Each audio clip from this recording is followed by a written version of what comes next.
episode of Coffee Shop Philosophy. As always, I'm your host, Killian, managing editor for Being Libertarian, LLC. For today's episode, I wanted to bring up something that I've semi-discussed in the past, but not really, and I wanted to get into it with a bit more detail today. When I look at some of the discussions that I've had online recently, and I find, I should probably say this first, I find that it's humorous how some conversations end up cycling. You'll see the same conversations over and over again, and every single time you end up running into the same arguments and having the same kind of back and forths with it. First the gun debate will come through, and then give it about 2 months, you'll see the abortion debate again, and then it loops and loops, and you go through these things almost in cycles. This one's one that I've seen in cycles quite a few times myself, but this is probably the first time I can say that, I've actually seen the conversation going somewhere of substance, which is why I wanted to kind of make a point of discussing it today and going through just some of the insights that I've had, some of the opinions that have come up out of it, and some of the interesting conversations as well. So the topic, without much further ado, I'm going to be discussing culture, race, and nations. Now, before everybody listening gets excited, no, this isn't going to be some, alt-right jerk circling here where I say that everything's this, that, and the next thing, and Europe's for Europeans and all that crap. That's not happening. And this isn't going to be a case of me going, white people bad. That's not happening either. I'm doing neither of those things. What I find is always important in any type of conversation is to start off by defining what it is that you're talking about, especially when a lot of these terms get used in completely different ways depending on who you're talking to. Unrelated, but a great example would be when you're talking about the idea of what a state is. Some people would just assume a form of government or having a legal system or this, that, or the next thing, when there's tons of different types of state, in which case they can mean completely different things. Same thing as the word leadership or a leader. Some people would assume that a leader means someone in a position of power. Other people would see a leader just as someone who's an inspiration and encourages people to push along with a certain idea or a certain tactic. So when we're discussing the positives or negatives of a specific term or a specific concept, we need to make a point of defining how we're using these terms, what our concepts are that we're talking about. That way we know what we're getting ourselves into, so that we're not saying, we're not running into equivocation fallacies where we're using a term one way when we're talking about one part of it and then using it another way when we're talking about a different part of it. As I was saying, the focus of today's episode is going to be race, culture, and nation. So I'm going to start off with what a nation is. A lot of people are used to seeing the term nation to really be defined just as, your state, your government, your country. That is not necessarily the way that you define a nation. A great example of this is, you hear people in different sports fandoms refer to themselves as, Raptors Nation or, Sharks Nation or whatever else have you. There's also ideas such as United Nations or even just idea of like European nations. Again, those ones lean a little bit more on the government definition, but I don't find that they're a concise enough of a definition. Simply because if we define a nation simply as a government or simply as a country, then we're limiting the other concept, like the other aspects of the concept. A nation, the way that I'm going to be defining it for the sake of this conversation, is as a geographical group that have strong common bonds or strong common shared ideals. So, for example, a good example would probably be the separated nations of Ireland. Ireland as a whole couldn't really be called a nation just on its own because of how heavily divided the country's become between people that were okay with the British and people who definitely were not. There was an article that I found quite a while ago. This came up in a conversation I was having, funny enough, where based on cultural differences, language differences, and just general like things like types of geography they deal with, things such as architectural influence, all those sorts of aspects, you could theoretically cut the United States into about 11 different nations. So a nation isn't just a country on its own. A nation is a geographic group of people who are tied together, usually through either genetic or cultural bonds. When we take a look at another point of this, race. Race is, as overused as this word is, a very nebulous concept. The problem with the word, like the idea of the word race, is the fact that a lot of the things that pop into our mind when we're trying to decide or figure out what someone's race is has a lot less to do with the word itself and a lot more to do with the different connotations that we've been taught to add to it. So, for example, the Middle East isn't a race. White isn't a race. Black isn't a race. Asian isn't a race. But we use those terms when we're talking about different races. A lot of the time when we're actually discussing, or when we should be discussing race in any type of academic end, we end up referring back to the nations of origin. So, for example, we could say that the French are a race. We could say that the Chinese are a race specifically. We could say that, Nigerians are a race.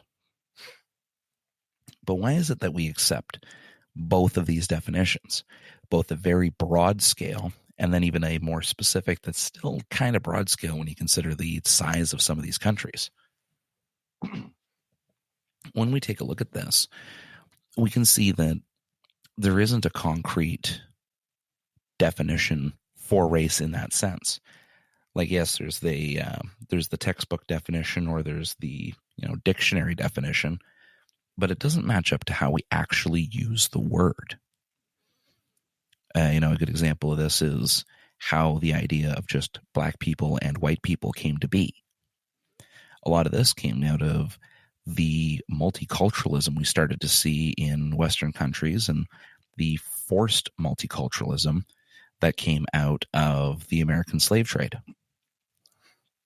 The reason that we have people that are simply just considered black has a lot to do with the fact that they lost those ancestral roots, because they won't know exactly, unless every single person takes one of those ancestry, one of those 23andMe's type little kits and do those DNA tests. Outside of that, there's no real specific way to know which quote unquote race you have a real tie-in with. Same thing for a lot of the white people in North America. Before the idea of being, a quote unquote half breed, being half German and half English, you go back, 400 years, 500 years, that was treated as almost as horrifically as being mulatto was treated in the 30s and 40s in North America. It was treated as much of an aberration, because the idea of race was so different in those pre-multicultural times. It's only through these ideas of multiculturalism that we've come to these generic definitions of race as white, black, Asian, native. I mean, there's nearly 80 different types of native tribes or native bloodlines, and we just say native and group them all together and call it one race, despite the vast differences between them. But when we say that, there's also not a, while it lacks the, I should word this differently, while it lacks the specificity, it doesn't necessarily, it isn't necessarily wrong when we group it that way. And that's because a lot of the traits, just based on how small some of the geographic areas are we're working with, such as, Europe, there's not a lot of people in Europe as a whole. when compared to countries as large as India or as large as China or even as large as the United States. It takes a lot of those countries put together to reach the same kind of populations and the same kind of genetic pools. So when we're looking at how to define race for the purposes of conversation, you end up with situations where a lot of judgments of a certain race or a lot of critiques or comments on a certain race are going to be based on either a generalization grouping a whole bunch of different types of people together, or it's going to be based on a very specific country of origin. It reminds me of the the old joke of the white person can't tell any of the Asian people apart, but then you say, well, when you're saying the white person, did you mean Czech, Irish, French, Germanic, Slavic? Like which one did you mean, or can't you tell? And a lot of that has to do with just how we've come to redefine the term. The way that I'll define it for the purposes of any of my further conversation here is a shared genetic pool. That's going to be the primary definition, just shared genetic pool, usually from a similar geographic region and usually with a shared culture. Reason I define it that way is because a lot of the aspects of what we consider race, or a lot of the presuppositions we make about someone's race, have very little to do with just one of those factors. We don't, when we think of someone being, let's go into some of the stereotypes that people have for black people. When we think of quote unquote just a black person, then the mental image that pops to mind is going to have a lot of the genetic features, melatonin, the way that the eyes are shaped, the way that the nose is shaped, the general physical build. These are going to be the genetic markers that come into it. But if we're going to use race to say, oh, he was Nigerian, or he was from Guyana, or some other, something more specific like that. When we're using that type of definition, then we're also going to layer on the concepts of the culture behind it. I mean, everyone's seen the, white people be like type memes that float around there. And it's because there's, a lot of cultural notion that's built in there. There's nothing in genetics that's going to say that, white people can't jump, so to speak. There's not going to be anything in genetics that makes white people like cargo shorts. It's not a part of it. That's something that comes out of just the general culture, and primarily the North American culture.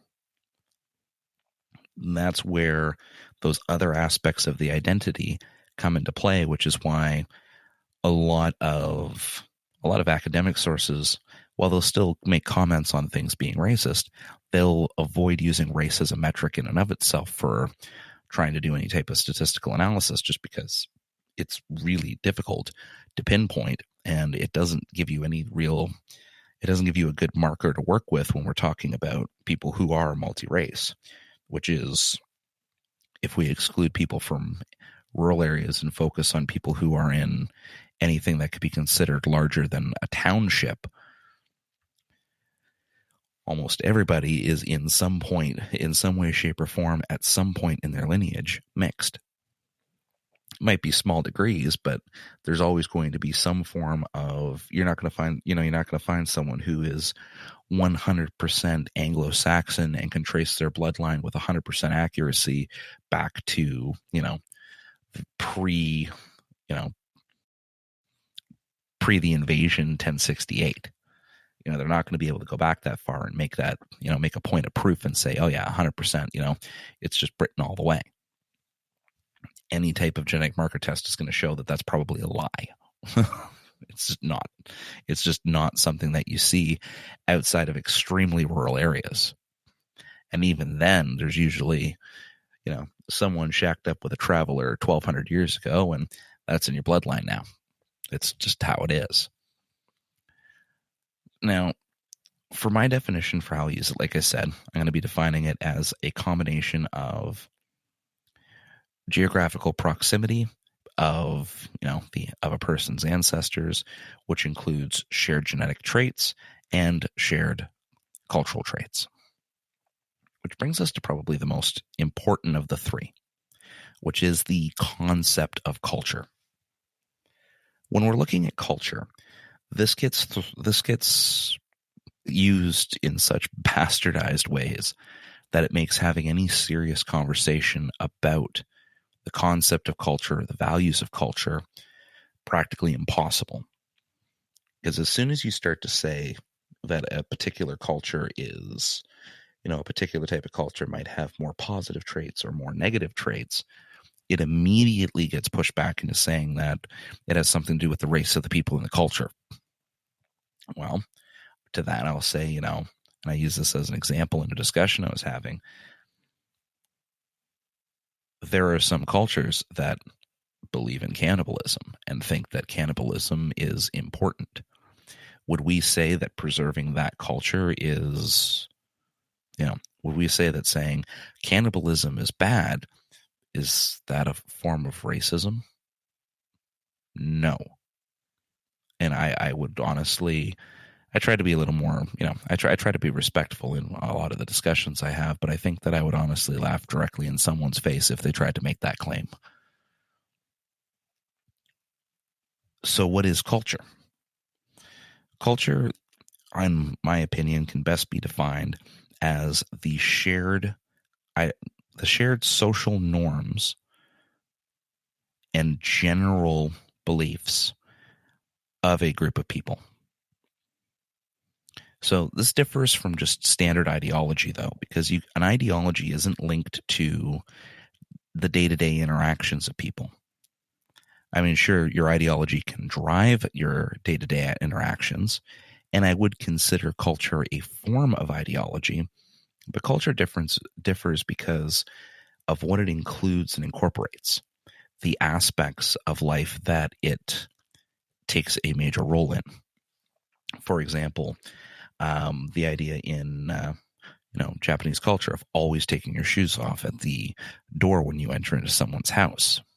When we look at the concept of American culture, which I know a lot of people get questionable when they say, does America even really have a culture, considering multiculturalism? America does have a culture. It has, we take a look at, the idea of cowboys is a very American thing. The devotion to muscle cars over the sleeker, speedier sports cars that you see coming out of Europe, or the more like drift style that's very popular in Japan. When we take a look at, let's say, I'll use another example here. When we take a look at the idea of a 50s diner, the type of music that North Americans listen to, these are things that are the way that you define culture. And it's not just going to be through media consumption before people misinterpret that's what I'm saying. That's just a portion of it.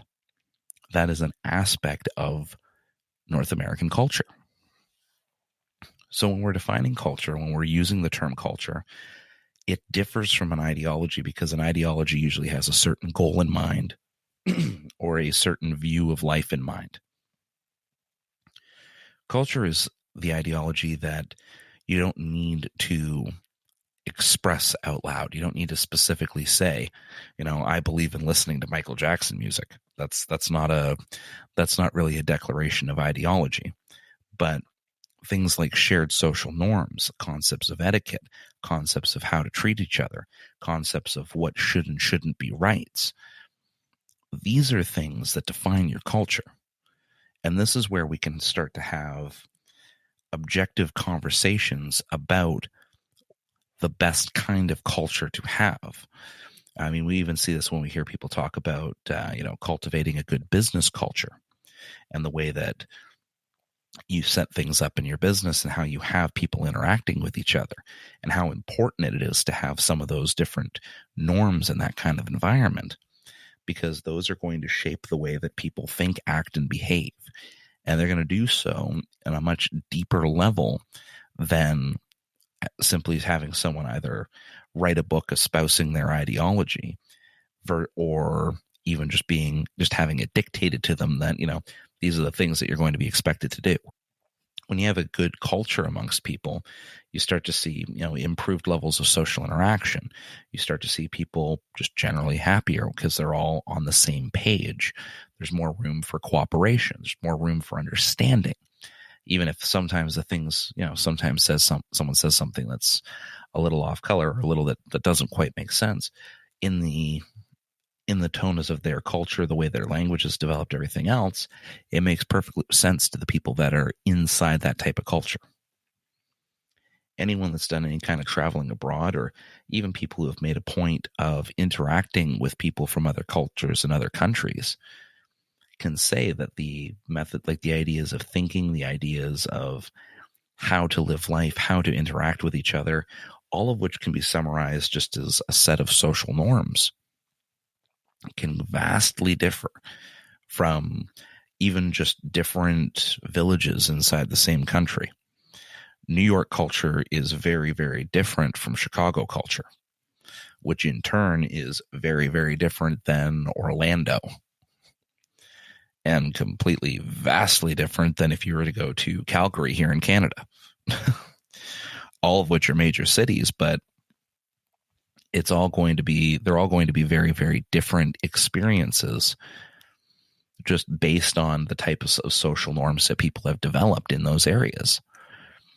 There's things that are acceptable. There's things that aren't. There's ways of behaving, ways of acting that, again, they're completely different from each other. Of the three, between the type of nation that someone holds themselves as being a part of, the type of race that they identify as or other people identify them as, or the actual culture that they have, of the three, I would say culture is the most important, simply because what a person looks like or their genetic origins don't matter. The geographic area that they find themselves in shouldn't matter. And anyone that tries to say that because of culture or because of race or because of anything like that, that there should be different types of treatment or, restrictions on movement or anything like that, well, that's just Orwellian. That's the idea that you can control that and control it outside of, for people that this is something I really find funny. For a lot of people that are vehement supporters of closed borders, not just the idea of having some sort of restrictionary process or something like that, but people that want to go back to full isolationism. I find it funny how much they want to push their ideas and impede everyone else in the world. Now, granted, and this is something that I've conceded in conversation as well, there is reason to have cause for concern, especially when we get into the open borders or closed borders debate. When we take a look at some cultures that, some Middle Eastern cultures think that throwing someone from a rooftop because they're a homosexual is acceptable and should be acceptable. Some cultures believe, like I mentioned earlier, that cannibalism is okay. Some cultures, even though it's impossible to get rid of them now, think that pineapple goes on pizza or that you can wear socks with sandals. Unfortunately, we can't do much about the latter two, but I can understand people wanting to do something about the former two.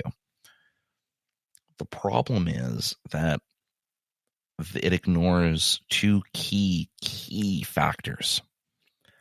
The first being that it is next to impossible to find enough people who wish to leave their countries that believe in these ideas, who want to escape their nations or want to leave their cultures that believe these ideas, to the point where if they were all to come over to Canada or to the US or wherever else, that they would come over with strong enough of numbers to completely upend our legal system and make it so that these things are acceptable here. It's not feasible to believe that could happen. I would honestly say it's mathematically impossible. You can have the entirety of any one given Middle Eastern country instantaneously move into the United States, and they still would not have a majority. Not even close. Two, it forgets how immigration works. Going back to something I said earlier when it comes to race, like the concept of a black person or a white person, the idea of a white person really only came out because of Western multiculturalism. We got rid of a lot of the ideas of our nation tie-in. You know, a lot of people say, oh yeah, I'm Irish, but they're not Irish, they're Americans. They're not Irish, they're Canadians. That just happens to be their background, and they'll talk about it. But if they actually have gotten outside of dealing with exclusively their own racial or cultural in-group, then they will be able to say, oh yeah, my background's Irish, but I'm just some white dude. You know what I mean? And that even goes back to, I think a little over 100 years ago, the Irish weren't white. Despite, physically being the literal definition of a white person, they weren't actually considered white because of the way that race was thought of. I mean, even when you take into consideration the darker complexions of some of the Mediterranean groups, such as the Greeks or Italians, they weren't considered white at first.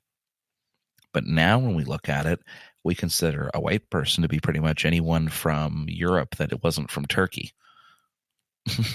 If they're from Europe, but they weren't, but they weren't too close to any of the Arabic countries, then all of a sudden we're going to say, yeah, that person was a white person, regardless of which country of origin they had, regardless of which genetic group they were in, regardless of any of those cultural ideas that they were tied into.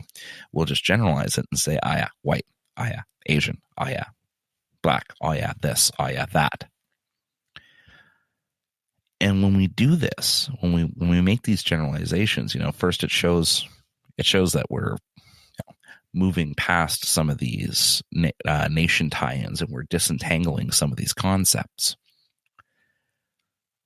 But when we do this, we ignore the biggest impact that it has, which is to move past those origins. There's a reason why Canada has the cultural mosaic. The U.S. has the melting pot. Even if someone were to come over completely radicalized, having all these ideas, wanting to change America, wanting to make everything different, their kids aren't going to be on board with it. And even if their kids are, their grandkids aren't. And I mean, it's a stretch to say that their kids would be, because at that point, their kids are born here and being ingrained with Western culture. It's Western culture and Western ideas that they're going to grow up with, that they're going to learn. Sure, their parents are going to push some things that are specific to their culture and their side of things onto it, but realistically, part of multiculturalism is the fact that it's not just, all white people and then people coming in from one specific country, one specific group. It's not how it works. We have people coming in from all over the world, which means that it's people from all over the world sharing ideas, sharing what they think are norms, what's good, what's bad, what's right, what's wrong. And this is where you see evolutions in morality, evolutions in social norms, differentiated discussions on what should be, what we should and shouldn't consider to be rights. These things change constantly. And even when we talk about or hear conversations about the idea of cultural purity or protecting a culture, 9 times out of 10, those arguments are being made when they actually mean race, in which case we can just throw those out. But for the few where there's actually some legitimacy to it, such as, not wanting to lose the concepts of liberal democracy and individualism that have become the bedrocks of Western society. When we talk about, let's say, the preservation of Native American culture and not wanting to lose that to history. When we see those things, we can say, okay, maybe that one's not racist, but I mean, theoretically, you can make the argument that it is for Native Americans. I would say that it's not, but I could see how the argument could be made that, why does this group get an exception? That's a different argument, different conversation for a completely different episode, not something I'm going to bother talking about here and now. But when we have these, the just generalization, this direction, this idea of culture, what's funny with it is that we can see the changes even if we don't change the genetic makeup. Think of the difference just between generations. When we look at the silent generation versus the boomers versus Gen X versus millennials, and even the Gen Z kids that are coming up now, when we take a look at the differences in their beliefs, their shared ideas, their concepts of social norms, what's acceptable, what isn't acceptable, and the way that that's changing everything, the generational impact on cultural change is exponentially more impactful than the change of the genetic makeup of the population. Now, there's only one bit of ground that I can give to some of the people that push these things, which is that if some groups are constantly pushing and constantly saying, oh, this group is bad, this group is terrible, this group does this group does that, and why is it acceptable to say that this group is terrible but not to say that this group is terrible when they both did the same things? There's validity in that. One of the most important parts of having a principle or having any type of just ideological consistency is that it be consistent.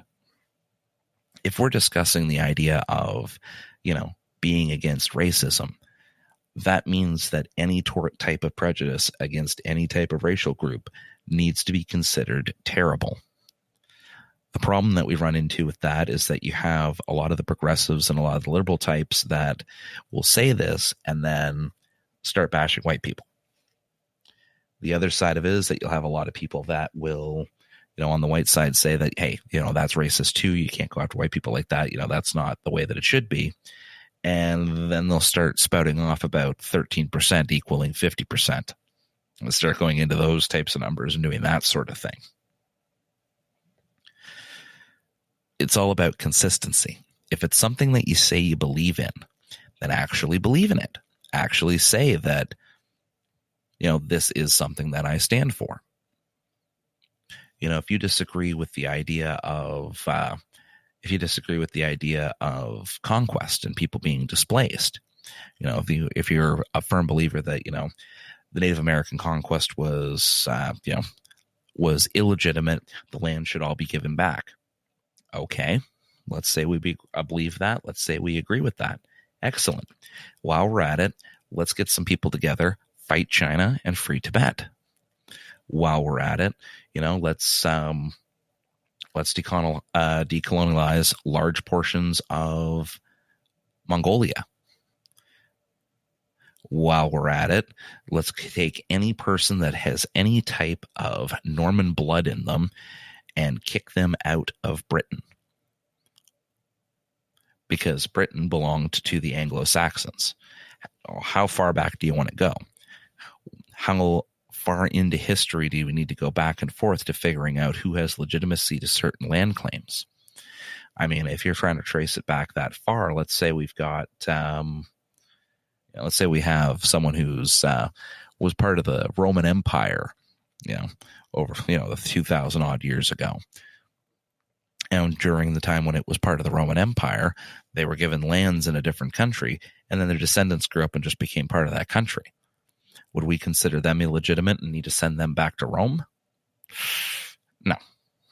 Or at least I would hope that's not the argument that you're making.